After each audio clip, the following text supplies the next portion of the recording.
চারপাশে বর্তমান সমাজে আপনি খেয়াল করে দেখতে পাবেন বেশিরভাগ সম্পর্কেই বিচ্ছেদ, বেশিরভাগ সম্পর্কেই একটা পরিণতিতে এসে দাঁড়াচ্ছে, সেটা হচ্ছে ডিভোর্স। আপনি কি খেয়াল করে দেখেছেন যে একটি সম্পর্কে নানান রকমের মতামত, নানান রকমের মতামতের বিরোধিতা চলছে। এ ভুল বলছে তো ও ভুল বলছে, এ সঠিক বলছে তো ও বলছে ওটা সঠিক নয়। এই সমস্ত মতামতের পার্থক্যের জন্য আমাদের সম্পর্কটা দিন দিন তেতো হয়ে যাচ্ছে।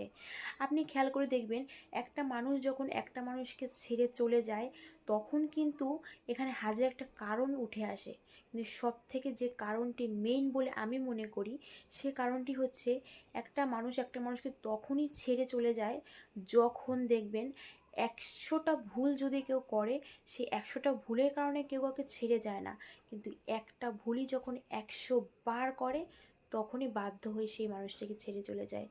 জীবনটা খুব সুন্দর, কিন্তু আমরা জীবনটাকে এতটা তিক্ত, এতটা জটিল করে তুলেছি যে আমরাই সেই জীবনে হাঁসফাঁস করে দিন দিন মরণের পথে চলে যাচ্ছি। জীবনটাকে সুন্দরভাবে এনজয় করতে শিখুন। জীবনের প্রতিটা দিন খুব মূল্যবান। নিজে বাঁচুন, আপনার সাথে সবাইকে নিয়ে সুন্দরভাবে হাসি খুশিভাবে বাঁচুন। আপনিই পারেন আপনার জীবনটিকে সুন্দরভাবে তৈরি করতে। তাই হাসি খুশি ছাড়া আর কোনো বিকল্প